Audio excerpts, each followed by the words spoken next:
É uma enorme satisfação para nós do mestrado em Comunicação e Práticas de Consumo da Escola Superior de Propaganda e Marketing recebermos vocês para mais uma edição da nossa série Conversações, que acontece sempre na última quarta-feira de cada mês, em torno de um tema e, eventualmente, de um convidado. Nosso convidado de hoje é o professor Ricardo Zagallo, por favor. E o professor Zagallo vai conversar conosco, e nós, tendo como debatedores professoras Bacega e professor Vander, sobre uma síntese da tese de doutorado que ele terminou de defender alguns meses atrás na ECA USP. O tema é esse daí. E como ferramenta de pesquisa, ou como aporte teórico mais fundamental da pesquisa dele, ele utilizou, pasmem, análise de discurso de linha francesa.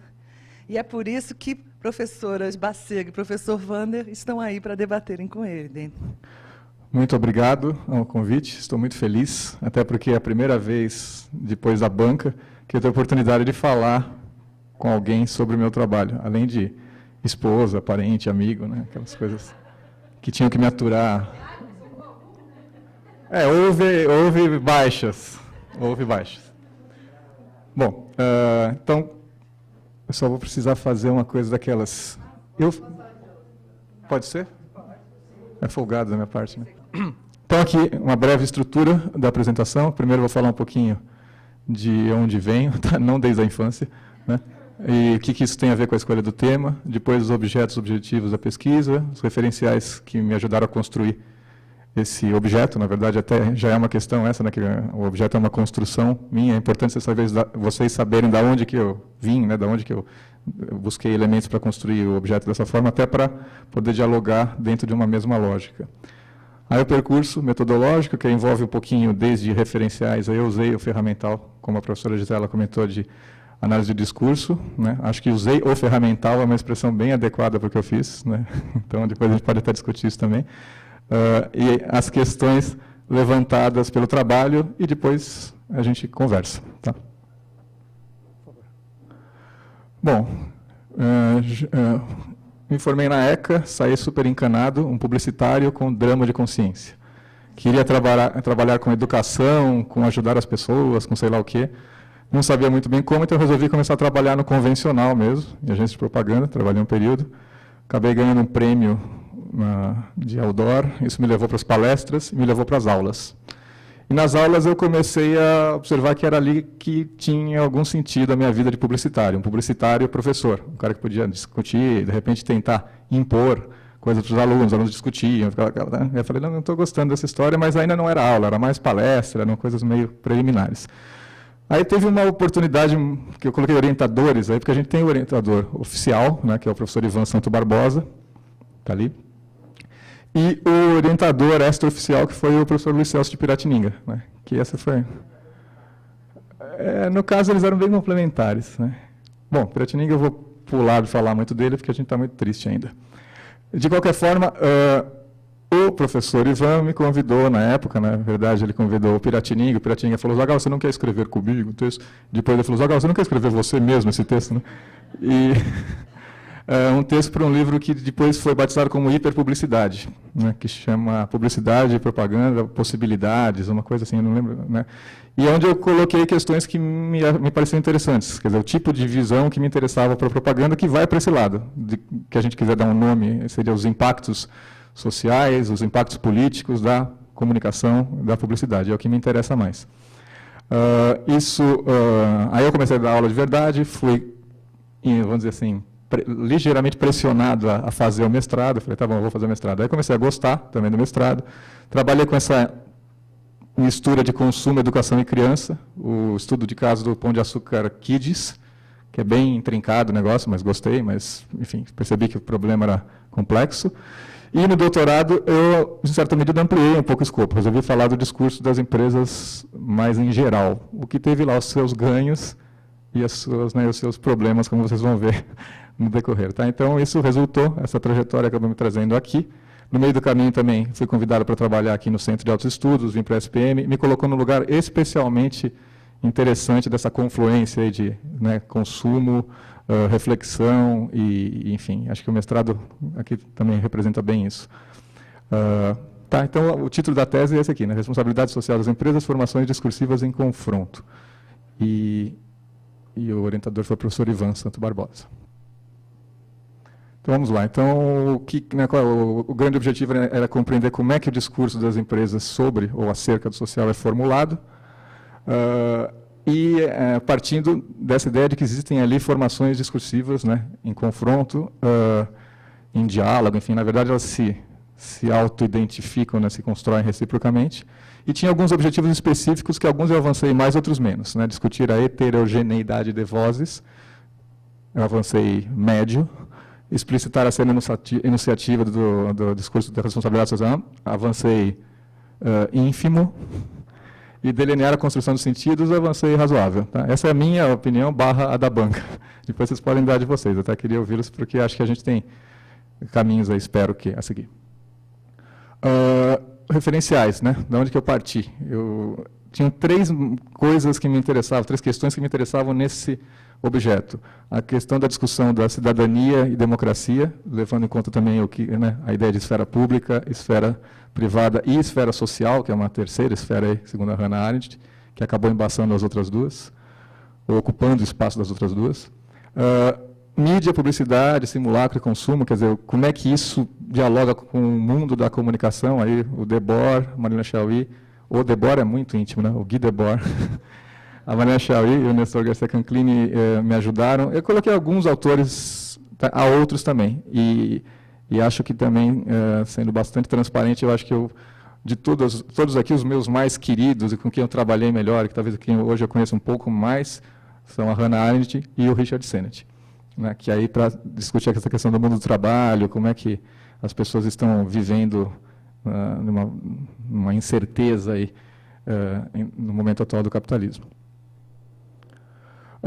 Da Hannah Arendt, especificamente, o livro que eu li para valer foi A Condição Humana, né, da onde eu tirei boa parte dos elementos aí que me permitiram, né, discutir e pensar no discurso da responsabilidade social das empresas, que eu acho que é o que vai ser mais importante aqui para discutir com vocês. O conceito que ela tem de vida ativa, né, ou vida ativa, que ela divide em 3, vamos dizer, 3 aspectos complementares. Né, seria o que ela faz uma divisão de labor e trabalho. O labor ela relaciona com o manter-se vivo, né, questão biológica, né, então os animais laboram, mas eles não trabalham. O trabalho ela relaciona com o homo faber, que é o cara que constrói as coisas, que produz, né, que tem o projeto e o resultado do seu projeto. Normalmente ele trabalha meio escondido, depois vai vender a sua mercadoria, né, e ele impacta na natureza, ele interfere, ele é o cara que destrói a natureza para construir a humanidade, vamos dizer assim. E a ação, que para a Hannah Arendt, que é talvez o mais interessante, e é o aspecto que só existe quando a gente está em conjunto. Né, os homens só agem entre eles, com outros homens. Então, o homem vive enquanto bicho, né, que é o animal laborans, ele produz, homo faber, e ele passa a ser homem mesmo, né, a atingir sua humanidade quando ele age, né, em conjunto com outros homens. Aí ela coloca uma questão importante para a gente refletir sobre a esfera pública, privada e a esfera social. Né, a pública tem umas coisas muito interessantes, que tem coisas que não ficam bem à luz da esfera pública, né, ela é muito luminosa, muito clara. Então, se você leva, por exemplo, o amor para a esfera pública, ele falseia. Né? Então, se ela fala, se um político chega e você fala, eu, Paulo Maluf, amo vocês, fala, como amo vocês. Né? Amor não cabe na esfera pública. Né? Agora, na esfera privada, cabe. Cabe mais do que cabe, é exigido até. Né? Se você não falar na esfera privada, talvez a sua vida também se complique. Mas, de qualquer forma, tem coisas que vivem na penumbra, ou no espaço privado. Né? Depois de ler um pouquinho a Hannah Arendt, eu passei a respeitar mais a propriedade privada. Até então, eu era contra totalmente.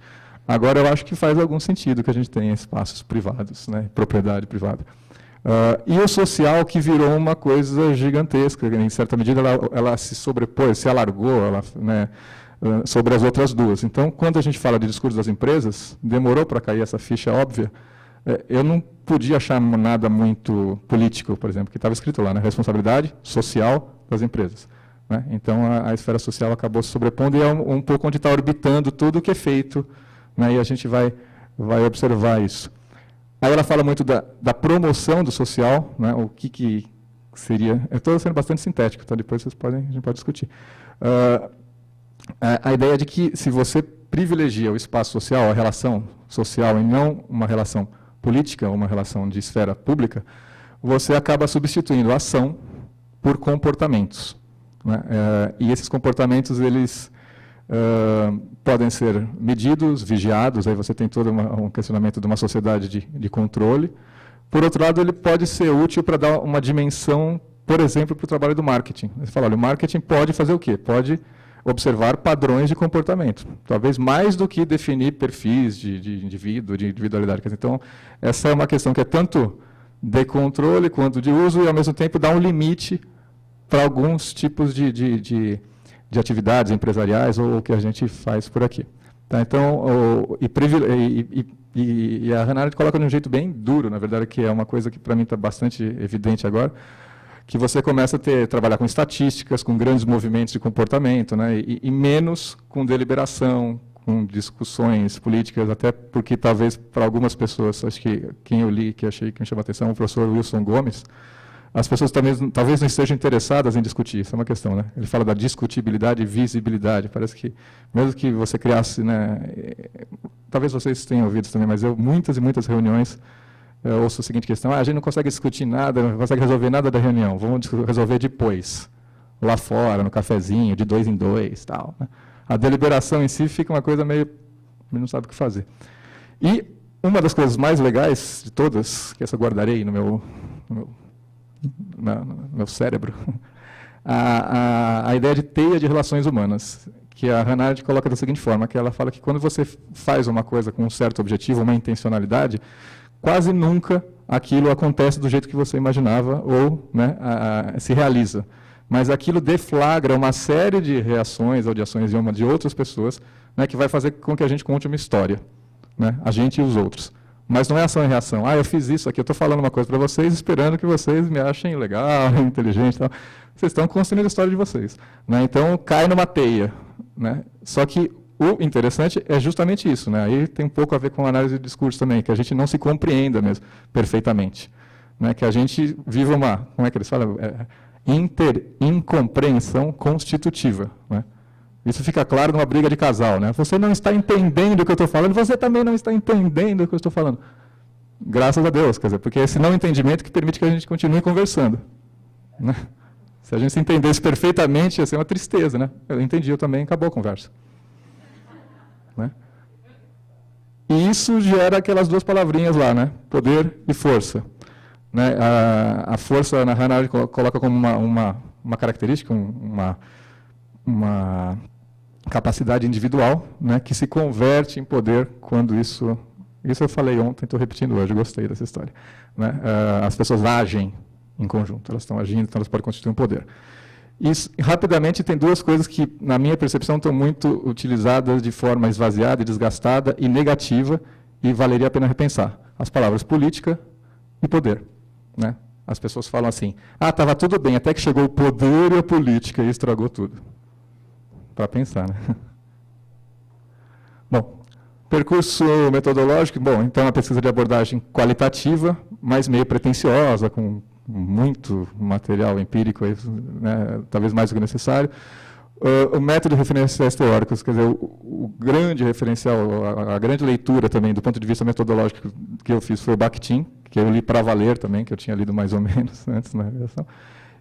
Só que o Bakhtin é uma coisa meio acima do que eu consegui fazer, né? Eu achei fantástico aquilo, né? Me tirou de um lugarzinho de me achar influenciado. Eu falava, eu sou influenciado, sou influenciado.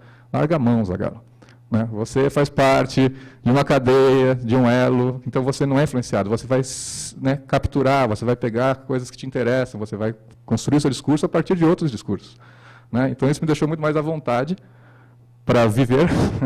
E também me colocou uma coisa muito legal que eu talvez não saiba, e talvez acho que eu não consegui realmente aplicar de fato na pesquisa, mas me serviu como uma referência, uma maneira de poder pensar o assunto. E a análise do discurso de linha francesa, que eu gosto muito também do princípio, da ideia da análise do discurso, da ideia que você constitui o discurso, né, em interação com a sua audiência, com o outro, que as coisas,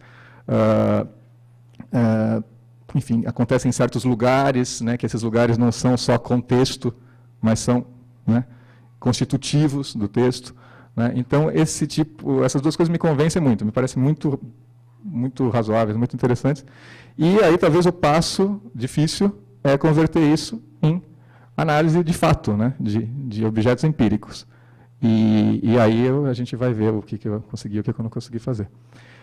Outros aspectos que foram especialmente interessantes, a questão, né, as definições de universo, campo, formação e espaço discursivo, que é talvez o discurso das empresas constitua um espaço discursivo, né, não exatamente uma formação, porque o espaço tem que ser constituído de pelo menos duas formações que se opõem ou que se, vamos dizer assim, delimitam reciprocamente.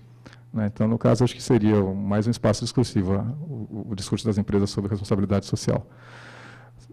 Os conceitos de cenografia menos, de deixis mais e memória discursiva mais, aí eu percebo que tem uma memória aí de um plano do projeto de reforma do aparelho de Estado, de 1995, né, que eu também fui ler, que eu não tinha lido, e eu não tinha lido e não dado atenção, o que é pior. Né? Não ler, tudo bem, que a maioria acho que não leu, mas não dá atenção, que ali está configurado um certo jeito de consumidor-cliente, ou consumidor, de cidadão-cliente, que ajuda a entender o discurso das empresas e também me faz evitar certas críticas que não fariam sentido, porque eu estaria fazendo uma crítica de fora que não ia trazer nenhuma contribuição. E, por último, a questão da comunidade discursiva, da prática e comunidade discursiva, que também aparece aí na análise. Bom, percurso aí eu vou correr mais rápido, é um pouco, talvez seja interessante para quem está fazendo pesquisa, que tem idas e voltas. Né? Então, eu comecei a ler, eu li Florestan Fernandes, apaixonei, queria colocar ele no trabalho, aí não deu. Adeus, Florestan Fernandes, mas um dia eu volto lá. Li Foucault, né? Chapei, falei, Foucault, né? Biopoder. Eu falei, é isso, acabou, não tenho o que fazer. Agora, o não tenho o que fazer me incomodou. Então, como eu não sabia sair dessa chave de, né, um cara que trabalhava determinação com tanta qualidade, eu falei, mas não dá, então eu não vou poder ficar com Foucault. Aí o professor Paulo de Salles Oliveira, que foi da banca, falou, Zagalo, se você quiser ficar com Foucault, eu acho que você vai ter que tirar o Marx. Aí eu falei, mas tem gente que mistura. Ele falou assim, mas você conhece o suficiente para misturar? Eu falei, não. Então eu tirei o Foucault. Com dor no coração. Mas ele ficou só na metodologia, ele saiu dos referenciais teóricos. Ajustes da banca, esse foi um deles. Eles me pediram para fazer entrevistas, eu não queria. Eu falei, eu já sei o que os empresários têm para dizer. Está escrito o que eles vão dizer. Era uma grande bobagem. As entrevistas foram muito ricas, muito interessantes, mas subexploradas na minha autocrítica.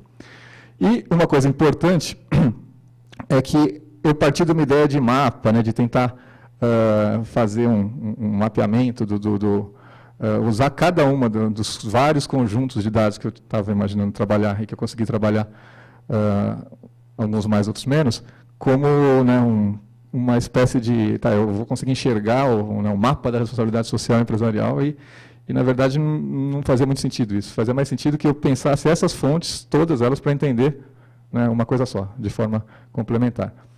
Eu tentei, aí, de fato, assim, né, fazer uma triangulação no interior do método, que seria trabalhar com um conjunto de dados diferentes, e vocês podem perceber que é um conjunto de dados bastante amplo.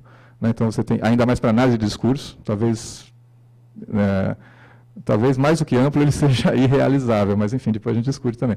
Então, você tem lá textos, matérias jornalísticas, muitos, com uma pretensão de fazer um belo levantamento de como é que esse discurso se configura, um balanço social longitudinal de uma empresa, né, para ver como é que os sentidos foram deslizando, mudando, e as entrevistas com 5 profissionais também de grandes empresas. Isso, em certa medida, se complementou, em alguns casos corroborou uma coisa que tinha sido achada na outra, em outros casos, não. Então tá, então aí eu vou falar um pouquinho de cada um dos 3 que eu chamei de materiais aí, né, ou 3 materiais empíricos, no caso. 3 corpos. A estrutura... aí, só observações gerais. A primeira questão da estrutura do discurso jornalístico, né, que ele tem uma sobremodalização, né, de poder fazer saber para poder fazer querer, só que o querer aí são coisas diferentes. Né? No jornalístico seria, enfim, originalmente, vamos dizer assim, né, você querer querer... Como é que é? Poder fazer querer. Querer participar politicamente, querer conhecer. Né? Teria uma questão de participação política. E na publicidade, não. O querer ali é querer consumir, uma participação de consumo. Só que o que aparece muito, ficou bastante evidente no discurso, é que isso é quase que sintonizado hoje. Quer dizer, né? É uma estrutura que é praticamente a mesma, tanto para o discurso jornalístico, quanto para o discurso das empresas, quanto para o discurso publicitário. Quer dizer, isso não é uma novidade, mas, para mim, chamou a atenção. A questão da comunidade discursiva, né? Então, a gente tem um grupo de pessoas que, sobretudo, e talvez um pouco pelo tipo de jornal que eu escolhi, né, jornais da grande imprensa, para fazer um mapeamento maior, e também jornais especializados em propaganda, em marketing, jornais de empresa, vamos dizer assim. Então, depois eu vou falar isso mais para frente, mas já posso adiantar. É uma espécie de uma comunicação conspícua, vamos dizer assim. As pessoas comunicam para mostrar que estão comunicando, entre elas. Né? E também circulam nesse universo, né, de empresa, aí o cara vai para a ONG, da ONG ele vai para a escola, quer dizer, então ele fica circulando.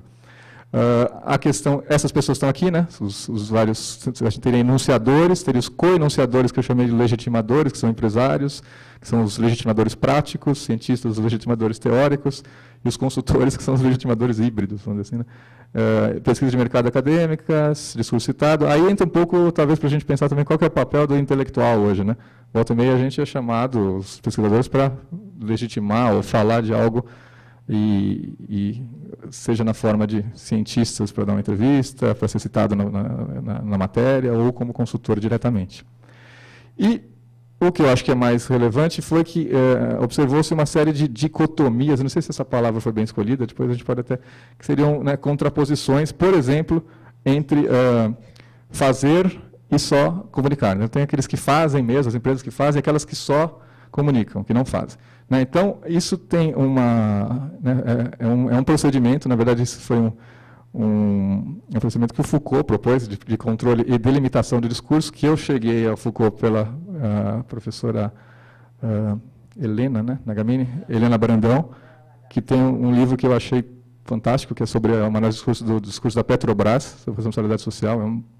É um que eu olhei e falei, eu nunca vou conseguir fazer uma análise dessa, mas foi importante ter lido o livro. Né? E ela fala disso, que se você coloca duas coisas, falar bem ou falar mal, né, fazer ou mostrar, você coloca tudo num eixo só e impossibilita discutir, por exemplo, o que vai ser feito. Né? Então você fala assim, o importante é se faz ou não faz. Tem os que fazem e os que não fazem, mas só comunicam. Nessa brincadeira de colocar, né, nessa dicotomia, você deixa de discutir o que é feito. O importante é fazer. Né? Não está em questão o que é feito, está em questão se faz ou se não faz. Tá? Essa que eu chamei de discurso ficar num eixo só. Então, a gente tem, né, aí tem a primeira questão, marketing, publicidade versus gestão. Então, você tem só a imagem versus ações concretas. Então, fala que a responsabilidade social é mais que a estratégia de marketing, ela não é uma ferramenta de marketing, mais uma necessidade, ela é menos marketing e mais ações. Né? Aí fala, tem dois grupos, um em que a verbalização é intensa, mas a consciência é precária. O outro em que se fala menos e se faz mais. Essa construção é recorrente, né, no discurso. A outra questão, filantropia versus gestão. Então, filantropia e caridade é abominada pelo discurso das empresas. Então, né, não é filantropia. Né, olha, no entanto, essa questão do no entanto, do ainda, é um pouco aquela coisa de só tem é uma questão de tempo. Mais cedo ou mais tarde, todo mundo vai descobrir que o caminho é um só. Então, isso aparece muito também. Né? Olha, ainda não estou sabendo, mas daqui a pouco eles vão entender. Né? Então, as empresas têm superado a mera filantropia e estão fazendo programas mais consistentes. Mesma coisa aqui, né?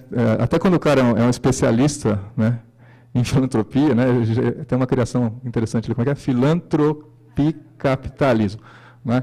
Então, você é uma oposição entre o que seria arcaico, inadequado, e o que seria moderno, adequado, né, que seria a gestão e tecnologias sociais, também gestão social e tecnologias sociais.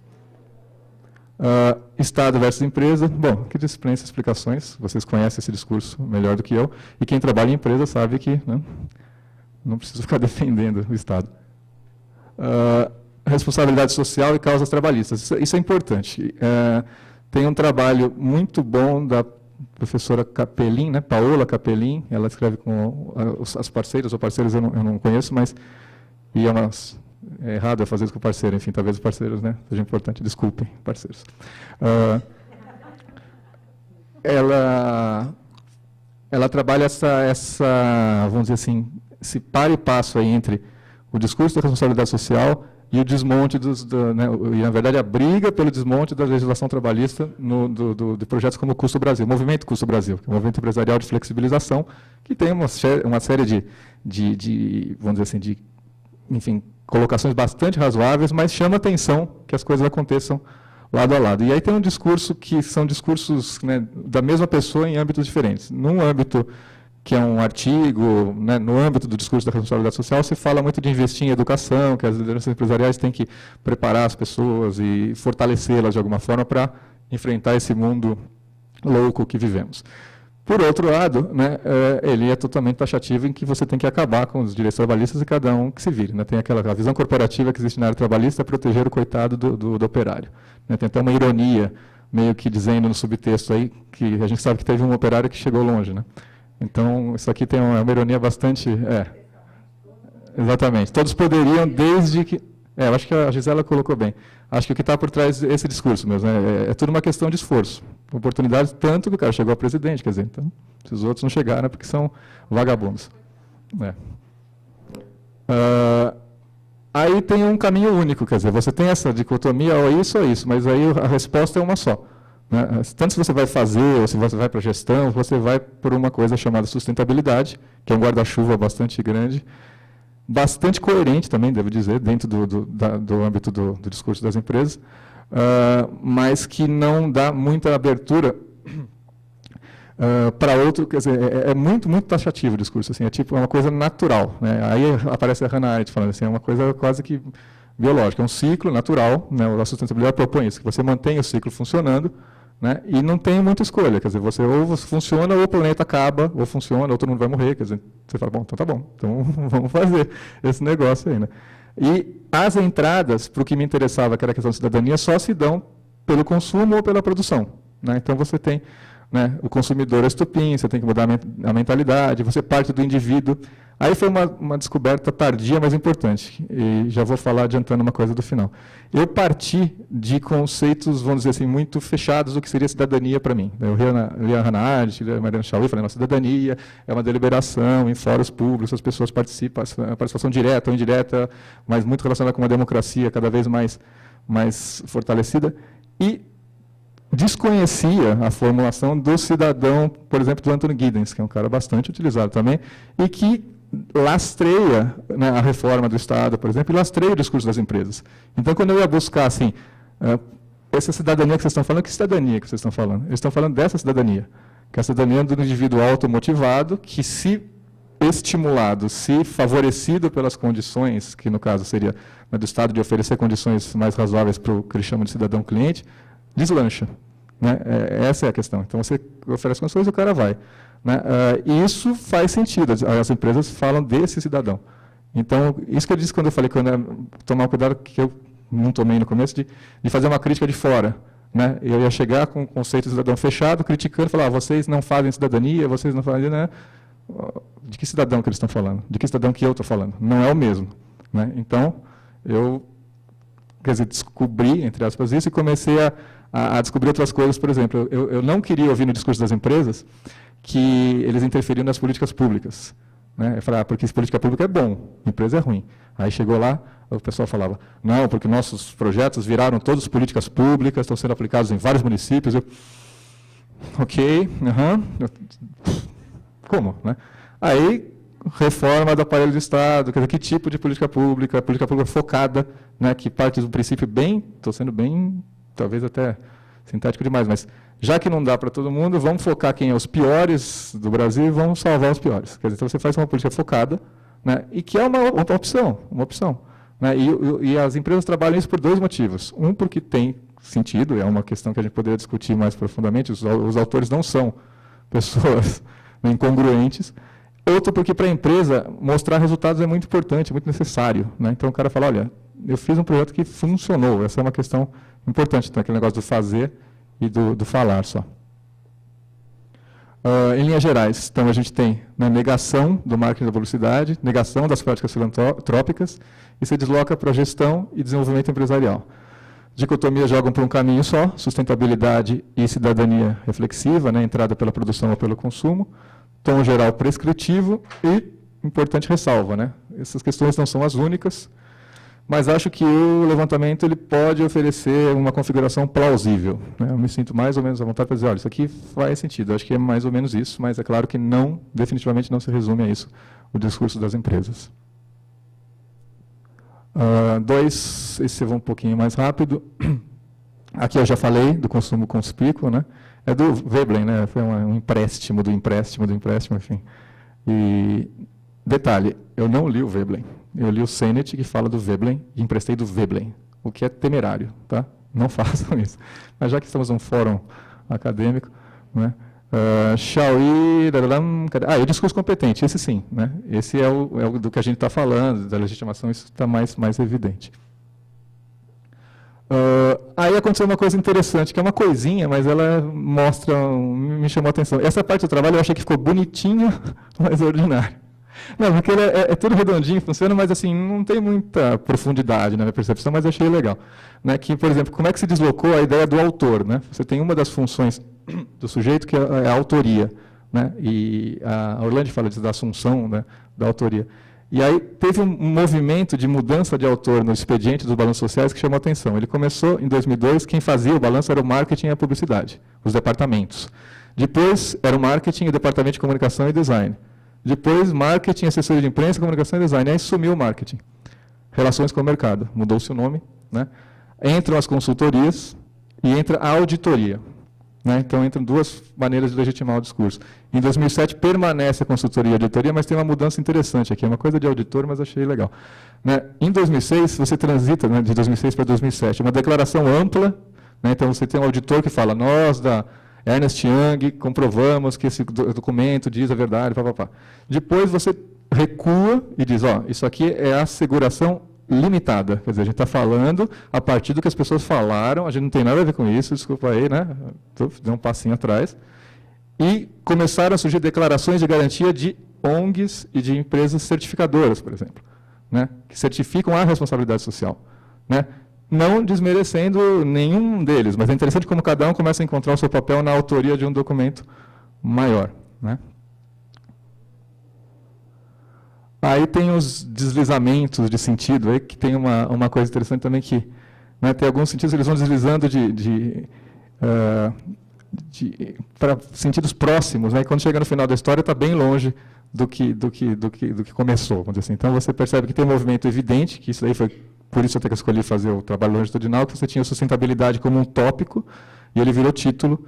Né? Então, o primeiro era relatório social, socioambiental, sustentabilidade. Isso vocês todos perceberam, mas estava na capa dos relatórios. Né? O uso da palavra democracia sempre associado a crédito e a consumo. Né? No caso, crédito porque era o segmento da empresa, mas a questão de consumo e produção, vamos dizer assim, essa associação é bastante forte. Uma transição aí de recursos humanos para público interno, né? O surgimento de qualidade de vida e clima, né? Tudo muito... Teve uma palestra empresarial que eu assisti outro dia, que o cara, acho que ele sintetizou muito melhor do que eu conseguiria. Ele falou, é a segurança dos negócios e o bem-estar dos funcionários. Né? Não o contrário. Né? Então, você fala de bem-estar das pessoas, mas quem tem que estar seguro mesmo é o funcionamento dos negócios. Né? Até porque os funcionários têm o bem-estar. Né? Pode ser um bom contra-argumento. Desaparecimento dos sindicatos nos públicos estratégicos. Tá? Nenhum relatório nega os sindicatos. Os sindicatos existem, são muito importantes, devemos dialogar com eles, mas eles não são público estratégico, né, das empresas. E o uso de geração de valor para cada um dos stakeholders, que eles falam, geração de valor significa uma coisa, ou tem um sentido diferente, não significa, tem um sentido diferente. Né? Para o acionista é dinheiro. Né? Para o cliente, sei lá, é um tratamento justo de negócios. Para a sociedade, enfim, é uma coisa mais abstrata. Tipo assim, quer dizer, então é difícil você comparar, isso aí está mais detalhado, agora eu esqueci como cada um deles, mas é difícil comparar uma coisa com a outra. E se você não consegue comparar uma coisa com a outra, né, como diz a Hannah Arendt lá, você não tem como fazer a tal da ação entre vamos dizer, pessoas diferentes que têm interesses diferentes, que estão discutindo coisas diferentes, que talvez até conflitantes. Então você coloca cada valor num âmbito. Isso dificulta a conversa, mas todos são pertinentes, todos existem, mas não tem muito como você comparar o valor do acionista com o valor, por exemplo, do consumidor, ou o valor para a sociedade, ou valor para o fornecedor, enfim, são diferentes em cada um dos tópicos. Isso, bom, tudo bem, não, pode passar. E as entrevistas que eu não queria fazer, e acho que ficou, mas foram muito ricas, e acho que posso tirar mais coisas delas depois. Inclusive, na banca me perguntaram, mas se você tivesse que trabalhar mais, qual que você trabalharia mais? As entrevistas. Eu pegaria de novo as entrevistas, leria, ficaria lá. Tal, né? Estou colocando leria, mas né, lerei. Seja forte, Zagalo. Né? Então, a gente tem uma questão assim, que está muito evidente, quer dizer, predomina o discurso empresarial e com suas limitações e suas características. Né? E, como eu coloquei lá em cima, você tem uma ótica, essa ótica do management, ela já faz parte de uma memória discursiva da empresa que permeia todas as falas. A associação à cadeia de produção e consumo. E aqui embaixo, acho que é legal destacar, né? Você tem a memória discursiva, mas o discurso ele é individualizado. Né? Na verdade, ele é as duas coisas ao mesmo tempo. Quer dizer, ele depende, a potencialidade desse discurso depende de você acreditar que o indivíduo pode sozinho transformar aquilo tudo, ou pode partir do gerente uma solução para mudar a empresa e tal. Mas, ao mesmo tempo, ele traz, junto com ele, as limitações do gerente, né? Que ele está dentro de uma estrutura empresarial. Não sei se deu para entender, mas depois vocês podem perguntar, se não entender. Aí você tem Richard Sennett, né? Você vê lá. Aí é legal vocês darem uma lida, mas assim, né? Mudança estrutural poderosíssima, pode ser que em janeiro apareça algum diretor, né? Era muito claro que todos os departamentos de marketing, uns mais, outros de marketing e sustentabilidade, variava da empresa onde estava situado isso, mas agora, como vocês perceberam, o nome mudou, virou relações com o mercado ou departamento de sustentabilidade, estavam em situações de transformação. Esse era o mais radical, tinham fechado o departamento, o cara não sabia o que ia acontecer no dia seguinte. Né? Os outros tinham ou mudado de setor, ou mudado de nome, ou a empresa tinha passado por uma fusão, quer dizer, tudo aquilo que o Sennett fala estava bastante concreto na fala dessas 5 pessoas, tá? É qualitativo. E uma evolução natural do conceito, isso também está muito presente, evolução natural, orgânico, evoluído, quer dizer, então é uma coisa que acontece, né, naturalmente, como, isso é colocado também pelas pessoas dessa forma. Por outro lado, você sempre está respondendo a demandas de mercado, quer dizer, a empresa, isso é uma limitação, enfim, é daí que parte, né, seja como resposta, seja como uma proposta de diferencial, tá? O que também não é surpreendente, mas é um limitador do discurso. Né? E tem uma questão da empresa controlar as ações. A empresa, para ser empresa, precisa controlar as ações, precisa de relatórios de produtividade, precisa, né? Então, às vezes, você tem que escolher, por exemplo, uma organização que seja grande o suficiente para receber 500 funcionários, quer dizer, né? Não que aquela organização não precise daquilo, mas o que pautou a escolha foi o tamanho da empresa, né? Para que a coisa aconteça. E aqui é uma parte importante. Eu acho que a proposta de deliberação, por exemplo, junto aos stakeholders, ela não se efetiva nos termos de deliberação da Hannah Arendt, da Shawi, de outros autores que falam de cidadania. Ela se efetiva como uma consulta, até porque a empresa não pode abrir mão, né, da prerrogativa de definir, né, as suas diretrizes estratégicas. Então, ela vai consultar, e isso pode ou não ter interferência no seu plano de trabalho. A gestão em escala, acho que já falei um pouquinho, né? Esse segundo é interessante, né? O surgimento das diretorias, porque tinham diretores descontentes com aquela conversa que não estava chegando até eles. Fala, puxa, o presidente está falando de responsabilidade social, aqui a gente não está sabendo de nada. Aí tá bom, então vamos criar diretorias para que todo mundo fique sabendo do assunto e participe do assunto. Então você tem uma mistura entre uma característica da organização, né? Como é que a organização se estrutura, as questões de poder dentro da organização, para isso interfere, de certa forma, constitui o discurso das empresas. Porque você cria novos setores, você faz desdobrar, né, isso em talvez coisas que não acontecessem se os diretores não ficassem chateados, né, por não estarem envolvidos naquele processo que tinha partido, no caso da empresa, do presidente.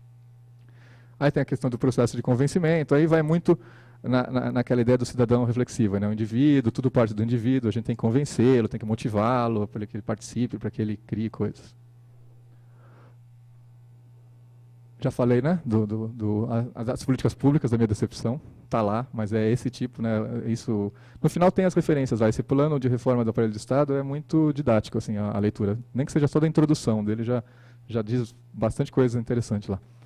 E, só para fechar aqui, a mudança transcendental, assim, quando o cara deixa de ser stakeholder para ser shareholder. Ou, em outras palavras, deixa de ser um público de interesse para ser acionista. Né? Uma das empresas tem a fundação como acionista da empresa, desde sempre. É outra conversa. Então, a fundação não depende de nós. Assim, a fundação, inclusive, depende, mas se a empresa for bem, a fundação vai bem, obrigado, mas tem ações. Né? Aí eu comecei a pensar nisso, de repente, ser acionista das empresas não é uma má ideia. Né? Para as ONGs, por exemplo, não sei, porque você muda de patamar. Não é fácil, mas isso seria uma mudança efetiva de relação. Né? Você está mudando realmente de patamar. Isso, só uma das empresas tem essa situação onde a fundação é shareholder, não é stakeholder.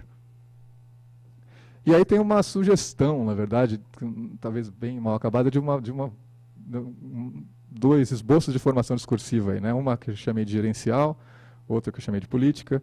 E tem, né, elas se delimitam e vamos dizer assim, o discurso das empresas precisa das duas para existir.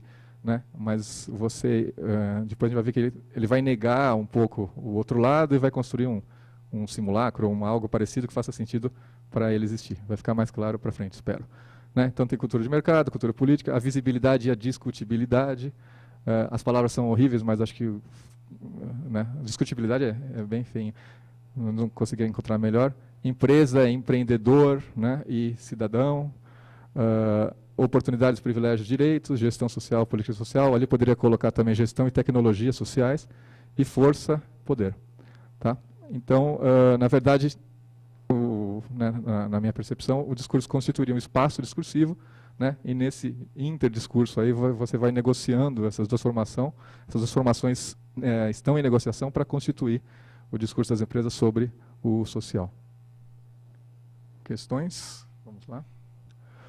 Então, rapidamente. Primeiro, o começo, e depois isso permanece uma sensação de emaranhado de sentidos. Né? A professora Maria Célia Paoli usa a ideia de enredamento da cidadania, porque é difícil, realmente, é muita coisa misturada. E por trás disso está uma disputa pelo poder de enunciação, né? Do que é espaço público e do que é cidadania. Acho que já é um grande avanço a gente falar, eu estou falando de uma cidadania, você está falando de outra. Né? Isso já é interessante. A minha colocação lá no começo, né, o professor Paulo de Salles levantou essa questão, falou, Zagalo, cuidado para não fazer uma denúncia que vem de fora. Você chega com tudo bonitinho, conceito de cidadania, aplica no discurso da empresa e não bate. Fala, vocês não fazem cidadania. Quer dizer, para quê? Eu falei, é verdade, não me interessa. Eu queria fazer alguma coisa que possibilitasse um diálogo, inclusive com as empresas. A ideia da comunidade discursiva, que eu já falei. As dicotomias, que eu já falei. A superação, né? Aí tem um pouquinho da Renate, né? Que aí você tem a noção de labor, né? Você vai estar... Isso daí quando eu vejo aqueles anúncios, né, que o Wander, não sei, aquela coisa da fábrica da vida, o Visa aí agora, você não pode parar, quer dizer, eu enxergo assim o animal labra, né, trabalhando, né, produzindo, consumindo, né, sem grandes tempos para outras coisas, acho interessante. E aí tem uma questão muito importante, acho que caiu a ficha, talvez tardiamente, depois de ler o cara, desculpa, não é Porter ali, tá, o 2007, A busca de resultados coletivos sem processo de deliberação coletiva é do Milton Friedman, em 1970. Né? Esse texto do Milton Friedman eu achei fantástico. Eu passei a quase ser fã do Milton Friedman, porque até então ele era o meu oponente. Né? Falei, esse cara é um dos neoliberais, malvados. E o que ele diz? Com todas as vezes, fala, olha, o discurso da responsabilidade social das empresas tem um problema. Eles querem chegar a questões coletivas ou propostas coletivas sem deliberação coletiva. Né? Porque a ideia de deliberação e de política é oposta à ideia de empresa. Então, se a empresa se levar a sério, ela não pode levar o discurso de deliberação coletiva a sério, porque senão ela vai entregar, né, o controle primário da empresa para um fórum, né, uma comuna. Você vai fazer a reunião, um representante da empresa, da sociedade, e agora vocês vão decidir o que a gente vai fazer. O que é impossível para a empresa, quer dizer, a empresa não pode ser assim para ser empresa. Né? Então, entre outras coisas, eu acho que o que o trabalho acabou mostrando assim, que o que eu não posso esperar das empresas, quer dizer, eu não poderia esperar das empresas que elas fossem fazer uma deliberação política num fórum ampliado. Se isso vier de algum lugar, vai ter que vir de fora da empresa. A empresa está fazendo o que ela sabe fazer e constitui a sua identidade, que é, né, escala, replicação de práticas e condutas, né, comportamentos, e foco em objetivos estratégicos. Então, isso ela faz muito bem, e ela aplica isso, né, na questão social. Aí tem trabalhos muito interessantes. Esse branco é uma professora que estudou o caso da Natura e da empresa que foi a primeira escola que a Natura adotou, né, que serviu de laboratório para depois a Natura montar um projeto mais mais formatado enquanto empresa, para poder distribuir as coisas todas, e todas as tensões, o diretor da empresa, falando, vocês não entendem nada, os professores brigando com os funcionários, quer dizer, tudo aquilo que acontece quando as pessoas resolvem agir em conjunto. Né? E foi interessante para a escola, para a Natura, mas teve uma hora que a Natura não deu conta daquilo. Falou, não, isso aqui não é o nosso mundo, nós vamos fazer o nosso negócio, que é kits, entregar os kits para escolas, distribuir isso, e a gente sabe fazer bem. E a escola voltou para o seu universo de escola, com todas as suas questões e problemas. Né? Outras empresas fizeram diferentes. Teve um dos entrevistados que falou, a gente recuou, a gente ia direto na escola, e um dia a diretora ligou e falou, olha, a gente está precisando de uma ambulância.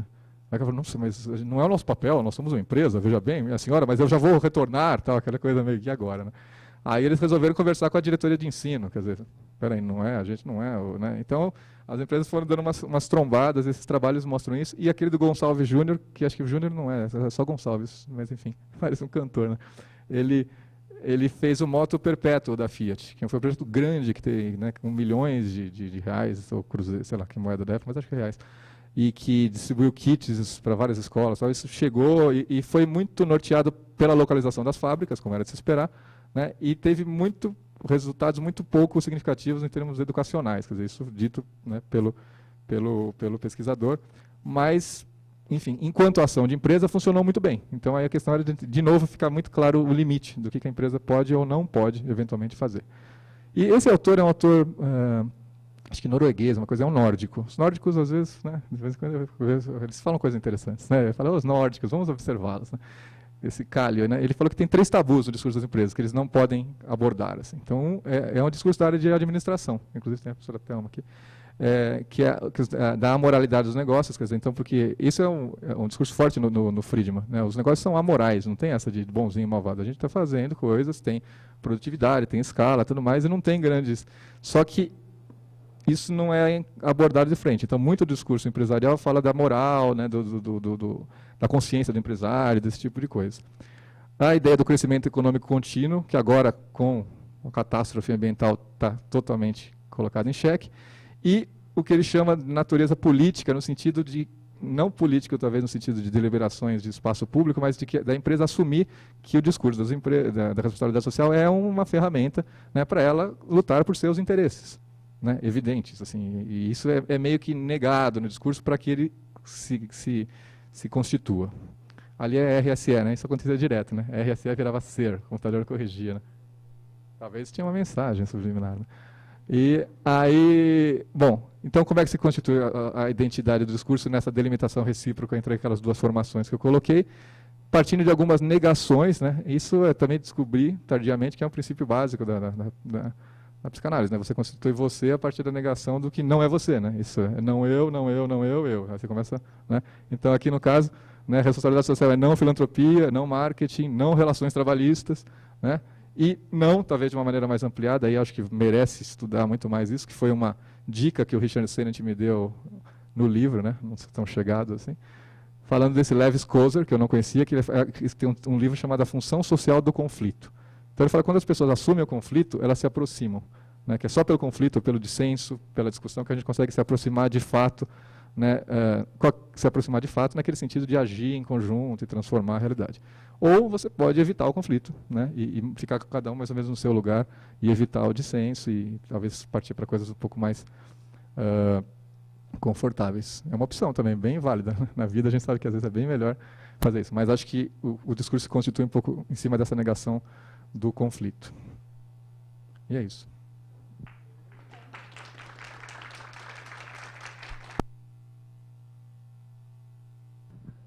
Bom, Zagallo, parabéns. Acho que foi um trabalho de fôlego, deve ter demorado alguns anos, e não apenas 2, né? Pois é, então, isso já muda alguma coisa. Eu acho que você pegou um tema extremamente importante, atual, e gostei das coisas que você disse e colocaria algumas coisas um pouco diferentes com relação à análise do discurso. E quanto ao restante, vai falar o meu amigo Wander, que é companheiro de trabalho. Eu queria dizer que naquele final, quando você fala em formação discursiva, A e B, etc., não é formação discursiva, é campo semântico. Formação discursiva é outra coisa. E todo o tempo você falou em formação discursiva, mas não falou em formação ideológica. E as duas são absolutamente inseparáveis. Então, essa coisa também. Eu não conheço a pessoa a que você se referiu e não faço questão de que você me diga exatamente quem é o professor Paulo, mas eu queria, como há alunos aqui, é por isso que eu estou fazendo essa fala, eu queria dizer que não é verdade que você não pode usar o Foucault e o Marx. Os dois sentam-se perfeitamente à mesma mesa. O que você tem é que o Foucault é um marxista de origem que se tornou um revisionista. Agora, ser revisionista, por exemplo, Bakhtin era um revisionista, e ninguém deixa de dizer que ele era marxista. O Schaff, que é um autor que eu gosto muito de usar, também é um revisionista. Ou seja, aquele marxismo fechado, aquele marxismo imóvel, inamovível, né, ele deixa de existir a partir a partir da década de 60, do ano passado, do século passado, você consegue ter acesso às discordâncias que havia no interior do marxismo. Você, assim, nós aqui do lado de cá, porque do lado de lá eu não sei como era. Então, de qualquer modo, eu queria dizer que sim, os dois se sentam à mesma mesa. Há uma questão que eu gosto muito de dizer para as pessoas que eu oriento, que é a seguinte: você tem todo o direito de chamar para a sua mesa quem você quiser, desde que você tenha um paradigma que norteie a sua maneira de ver. Então, por exemplo, se você usa o paradigma marxista, você pode chamar perfeitamente o Friedman para a sua mesa. Não há problema nenhum. Quer dizer, não se pode nunca, a gente tem que adotar um paradigma, sim, para que a gente possa ver com mais clareza, mas a gente não deve nunca se fechar num paradigma no sentido de que você não vem porque você não é considerado desse paradigma. Isso é um absurdo, a ciência pararia. Então, eu acho que os dois, sim, podem viver assim. Uma outra coisa de que eu senti falta, e você não falou em nenhum momento, é a questão do efeito de sentido. Na verdade, o discurso nada mais é do que um efeito de sentido, e aí entra a questão da autoria, etc. Essas questões talvez explicassem, sei lá, talvez colaborem com as explicações que você colocou com relação ao corpus que você levantou, corpus que, aliás, eu achei realmente excelente. E você tem, aí você tem claramente aquela questão, inclusive, do imaginário, quer dizer, o que o cara efetivamente supõe que seja responsabilidade social.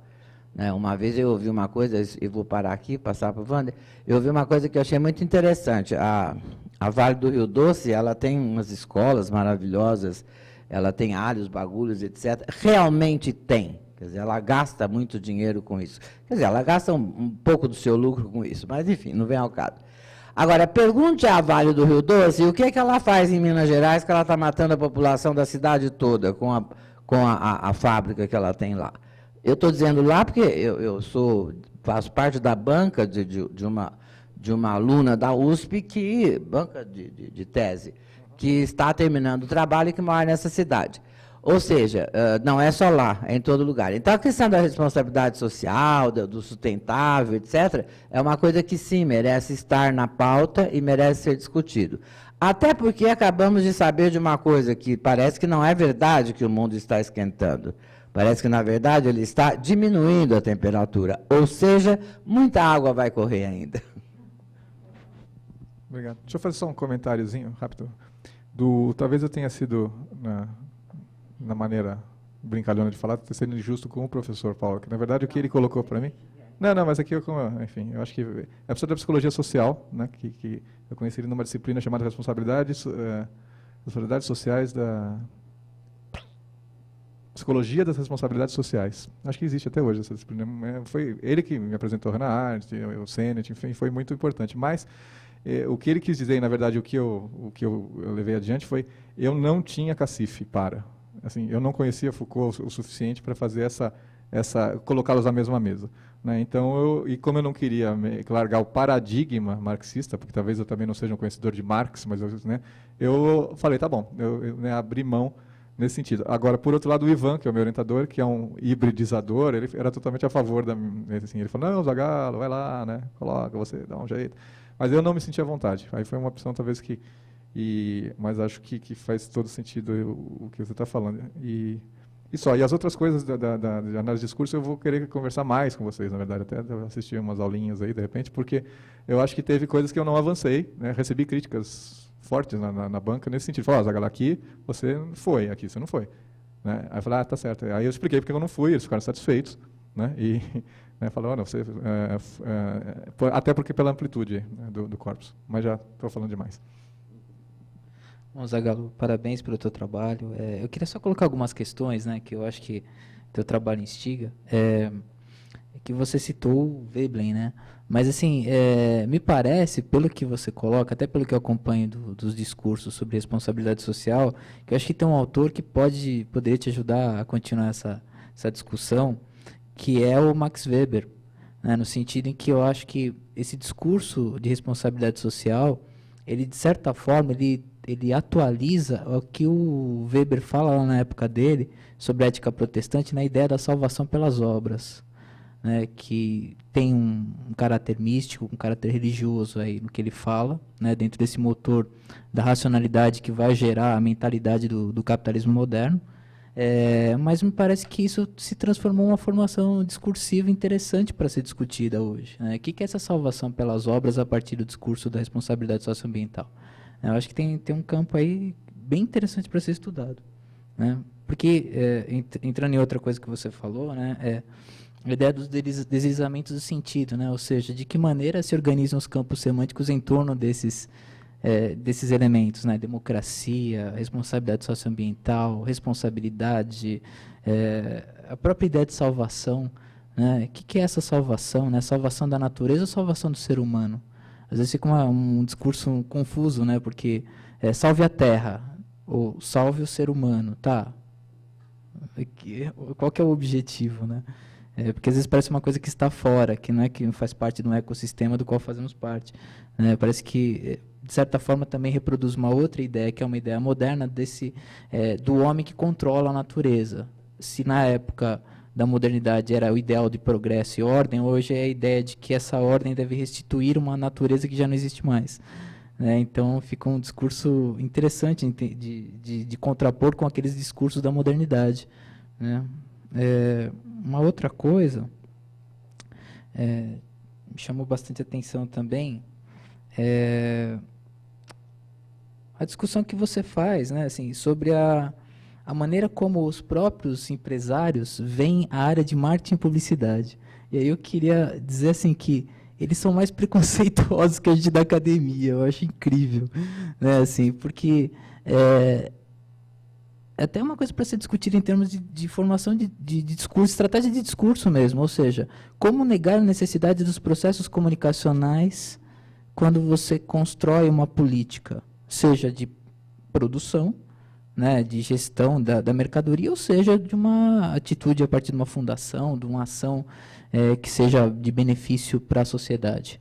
Ou seja, chamar de marketing, chamar de publicidade ou chamar de processos de diálogo com o mercado é também uma estratégia discursiva, né? Interessante como eles reconhecem que o marketing e publicidade tem uma conotação negativa por si, né? E a gente discute de uma maneira mais densa isso. Eu acho engraçado isso, porque geralmente é o contrário que se faz, né? O que acadêmico demoniza a publicidade e o marketing, e a gente está aqui defendendo essa necessidade de entender de uma maneira mais complexa, né? Então eu achei engraçado isso que você falou. Vai entender a cabeça de empresário, né?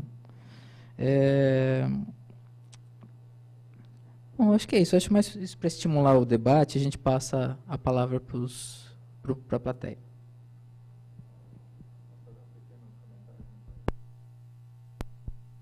Do Weber, eu realmente sou um semi-leigo do Weber, então acho que ótima dica. E me interessam as grandes leituras que eu não fiz. Né? A outra grande leitura que eu não fiz, que eu só fiz mediada, né, por outros autores, foi do Adam Smith, né, da Riqueza das Nações. Quer dizer, o professor Adilson Citelli, que estava na banca, ele falou, Zagalo, isso que você está falando aí, vai ler o Adam Smith, porque mas leia como leia como uma teoria da comunicação. Né? O Adam Smith, como é que se construiu a comunicação a respeito do capitalismo. Aí eu falei, nossa. Aí eu me dei de presente um Adam Smith original e eu em português, está lá, né? Não comecei, mas acho que seria um belo projeto. E do marketing, eu tenho um comentário do Richard Sennett, nesses organizacionais, né? Mas não sei se vai adiante, mas tem essa tensão muito forte mesmo. Bom, Eu queria cumprimentar o Zagallo pelo trabalho e por esse modo extremamente agradável de falar e de falar de um trabalho acadêmico de um jeito tão gostoso assim. A gente parece que, né, vai escutando uma história. Acho que isso é uma boa referência para os nossos alunos também. E daí tem várias coisas que me surgiram. Vamos ver se eu consigo sintetizar assim, um pouco. Bom, primeiro, uma ideia muito original, que eu não sei o tanto que ficou desenvolvida no seu trabalho, mas é uma que se menciona aqui, essa perspectiva de, por exemplo, das ONGs se tornarem acionistas de uma empresa. Eu achei isso assim, uma coisa muito interessante. E não sei como é que surgiu, se você desenvolveu ou não. Se não, faça isso, porque, de fato, é uma coisa muito interessante. E daí tem mais uma série de coisas, mas tá.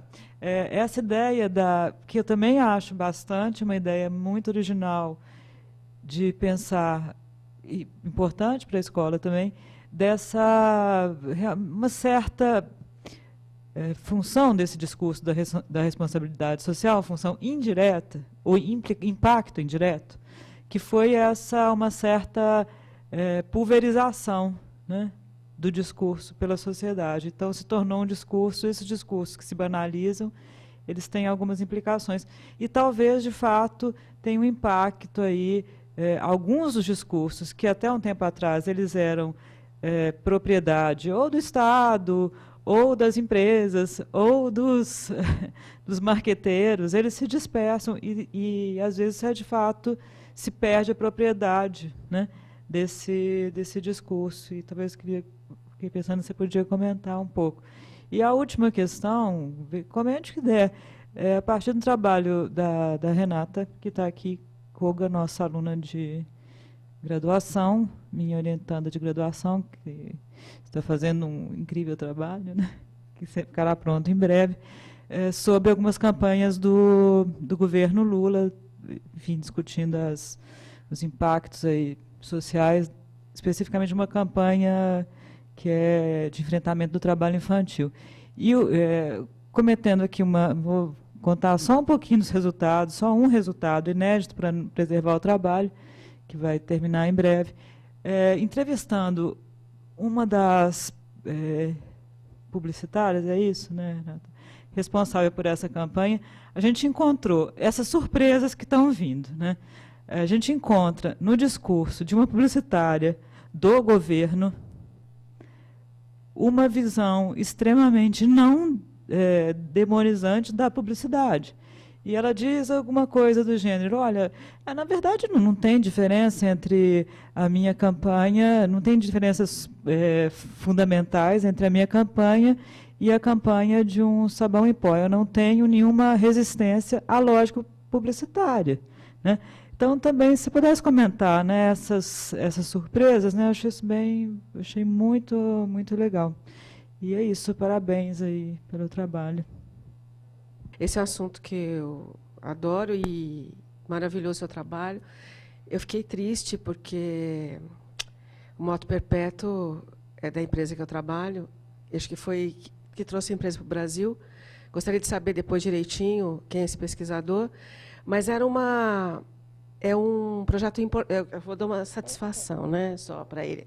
É um projeto importado da Itália, e a Itália trabalha assim, foi um pedido da Fiat para implementação. Depois a gente pode conversar melhor sobre isso, tá?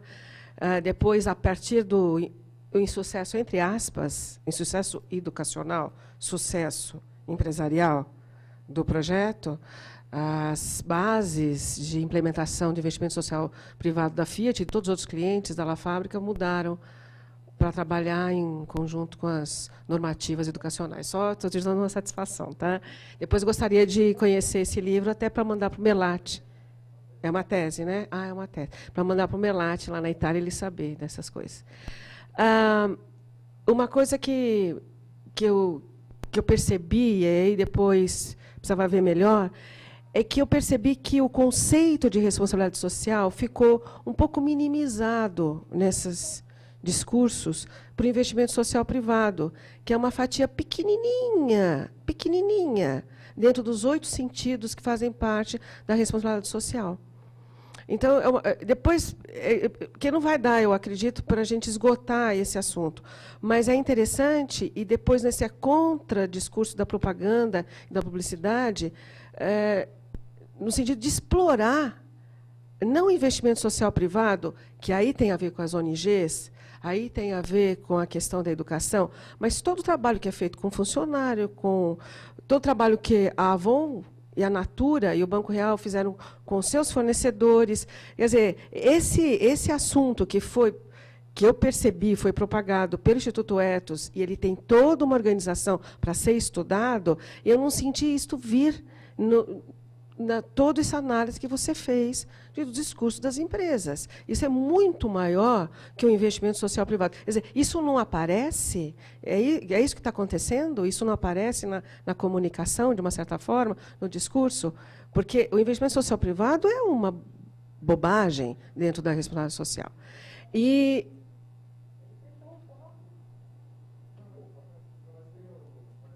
Não, então, eu não entendi. Porque se ele fechou, né, porque são coisas diferentes, né? A responsabilidade social empresarial, ela é grande. Ele comenta sobre outras atividades da responsabilidade social privada, social empresarial. Só que ele ficou em algumas coisas, citações. Então eu não entendi, desculpe. E eu conheço uma fundação que é principal acionista de uma empresa. Então a Ferbasa, é uma mineradora. É interessante, é um estudo muito interessante. Tá? Oi, professor Ricardo, tudo bom? Queria parabenizá-lo pela importância do seu trabalho, blá, blá, blá, blá, blá. Zagallo, duas coisas, eu acho. As duas já foram tocadas, mas eu queria reforçar. Uma questão dessa apropriação, da demonização do publicitário e do marqueteiro, como você disse, pelos empresários. É uma coisa que a gente nota até nos primeiros anos da graduação, alguns alunos também se apropriam desse discurso. Engraçado, porque estão entrando numa profissão e a demonizam, de certa forma. E a gente vem notando, eu venho notando, melhor dizendo, em algumas situações, algumas palestras, que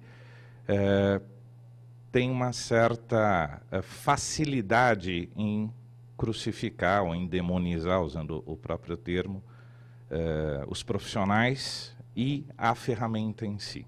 Né? Acho que o grande exemplo que a gente teve nos últimos anos, pela atuação política da entidade, foi a Fundação Alana, uma coisa assim, Instituto Alana, que só falta colocar lá o tridente com a publicidade, o marketing e relações públicas penduradas em cada uma das pontas.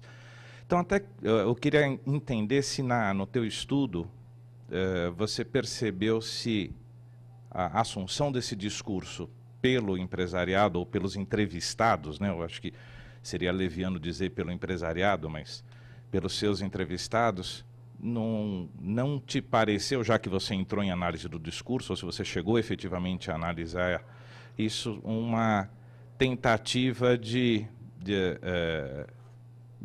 colocação deles próprios numa situação crítica em relação à utilização apenas como imagem, na construção da imagem, como você coloca lá na sua tese. Né? Quer dizer, se na realidade, independente de efetivamente eles terem crítica disso, isso não é apenas a construção de um discurso talvez mais facilmente aceito no geral da sociedade. Essa é a questão. A contribuição é que assim, essa coisa das fundações também, tem várias na realidade. Né? A Fundação Bradesco é acionista do Bradesco desde a morte do Amador Aguiar. Tem um trabalho em educação fantástico na Cidade de Deus, há décadas, inclusive. Né? É um colégio disputado à tapa por ricos e pobres lá em Osasco, enfim, tem uma história absolutamente interessante. Tem algumas outras fundações no Brasil também, Fundação Votorantim, Instituto Avon, hoje é acionista da Avon, em nível mundial. Mas um que eu acho que merece destaque, que eu acho que é esse movimento da ONG, que eu não sei se você chegou a pesquisar isso, a questão de 7 ou 8 anos atrás, o Greenpeace foi à Bolsa de Frankfurt e adquiriu ações da Bosch com o intuito explícito de conseguir um assento no conselho. Porque eles entenderam que a maneira de viabilizar aquilo que eles pleiteavam era participando dos conselhos, tendo assento no conselho das empresas e interferindo nas decisões.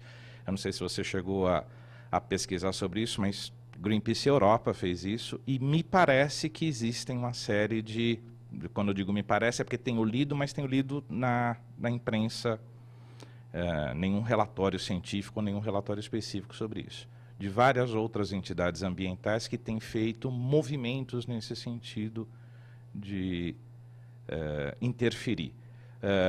Citaram o ethos aqui, a Fundação Abrinq, não como acionista direta, mas como entidade de indústria, também foi pioneira no sentido de permitir voz ao, então, o Oded, na época, é quem dirigia a Fundação Abrinq, ele era muito ouvido na decisão, e se a gente teve uma melhora significativa na questão de materiais utilizados em brinquedos, etc., que é uma coisa que a gente, de certa forma, fica difícil entender esses limites da responsabilidade social, mas certamente essa questão do cuidado com a matéria-prima passa por aí, porque tem um impacto, principalmente em criança, bastante forte. Eles, no Brasil, foram bastante ouvidos na época que o Oded Gragel estava na Fundação Abrinq.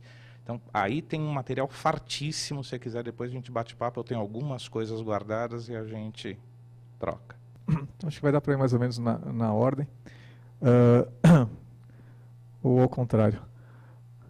Essa questão dos acionistas me chamou a atenção pela essa mudança de patamar, né? Achei interessante. É interessante saber também que tem isso, chamou a atenção de outras pessoas. E eu acho que é uma das maneiras de tratar, vamos dizer, a empresa como empresa, né? É um pouco naquela linha do banco que é banco, né?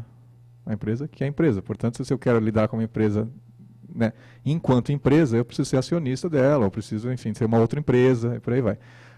O que talvez não... Esse caminho talvez não seja tão profícuo assim, aí, mas também é uma impressão, é para tratar das questões de deliberação, de democracia, que aí me parece que as instâncias têm que ser outras. Uma coisa talvez seja complementar a outra, né? Talvez uma ONG faça sentido que ela vá ter assento no conselho para discutir a pauta empresarial, né, ou a pauta de impacto da empresa na sociedade, mas tem um outro fórum, uma outra instância, que essa, infelizmente, eu não, né, com o pouco que eu conheço e a mais vontade do que ação, talvez, que eu tenha, eu não estou conseguindo enxergar com tanta clareza, né? Onde que a gente vai, quando eu falo a gente, os trabalhadores, quer dizer, o Richard Sennett fala alguma coisa de novas associações, sindicatos renovados, que seriam contrapontos, né, efetivos. E porque tem uma coisa que eu tenho uma dificuldade muito grande de vamos dizer, conviver com a ideia de que você tem um poder muito grande de empresas e tudo mais, e que você vai lá dentro, a partir dos interstícios, sabe aquela coisa, um tipo de discurso que você vai mudando por dentro. Eu falo assim, puxa, mas sabe, parece muito difícil isso, e um caminho, né? E então, aí eu falo, me pareceu mais interessante, mas por um lado legal, tratar a empresa como empresa, ter assento, acionista, tudo, né? E o outro lado não sei ainda, que seria o lado da cidadania efetiva, da deliberação e das instâncias de políticas de espaço público, vamos dizer assim. A Rose falou o negócio de estar pulverizado na sociedade, né? Eu acho que talvez tenha um lado bom disso, que tem uma professora que foi a professora da minha ex-esposa agora, da Tatiana, que é a professora Lígia, não vou lembrar o nome completo, mas ela escreveu um livro muito interessante sobre deficiente físico e direito, tudo mais, chamado Os 12 Trabalhos de Hércules, né? E ela coloca ela fala de uma banalização positiva, né? No caso da deficiência física. Está banalizado, todo mundo fala disso, tem um monte de estereótipos, mas ela fala, tudo bem, mas isso acaba sendo interessante porque você permite que exista algum tipo de discussão, né? Então, nesse sentido, eu acho que assim, o fato de que esse discurso se pulverize, mesmo o discurso da sustentabilidade, ele tem algo de positivo, essa pulverização. A questão, talvez, a dificuldade é você tentar estabelecer, a partir de alguns conceitos um pouco mais claros, o que é alguma coisa, o que é outra coisa. Né? Mesmo essa questão que a moça falou da publicitária, para mim fazer propaganda contra o trabalho infantil e de sabão é a mesma coisa, eu acho que é para pensar, não sei, né? Porque na verdade é a mesma coisa que você falar que a propaganda de um político deve ser igual a de um... Né? O Richard Sennett trabalha bastante isso também, ele fala, o político a gente está tratando ele como um produto, né? E fazendo isso você começa a se interessar por coisas do tipo a vida privada do político, se ele saiu com uma mulher ou não saiu, e você desloca um pouco de questões talvez mais políticas, efetivamente, né? Ou coisifica, porque aí ou você fala da vida privada dele, que você decide o voto se o cara transou ou não transou com a secretária, esse tipo de coisa, ou você fala do plano de governo enquanto coisa, né? Ele tem um plano de governo. Então, nos dois casos, você está tratando como um produto, como sabão em pó, né? Seja homem, sabão em pó, seja plano de governo, sabão em pó. Acho que tem que ser tratado de um jeito diferente, né? Mas, por outro lado, é interessante ter uma publicitária falando, eu estou a fim de colocar todo o meu know-how para uma outra causa. Acho que um pouco aquele publicitário encanado que eu saí eu queria só fazer isso. Eu queria só fazer campanhas de causas outras, né, que não produtos. Aí, de repente, você fala, mas será que para fazer isso eu preciso transformar essa outra coisa num produto? Né, essa que talvez seja a questão. Mas é interessante, a banalização em si eu não acho ruim. Quanto ao moto perpétuo, né, que a Sulci falou, vai ficar um PDF aqui para o pessoal circular, e tem as referências, do Gonçalves, ali, tem até o link, é uma coisa que você pega na internet, mas eu posso também te passar. É Zagalo, a gente, 8º andar, não tem porta, né? A gente se vê. Tá?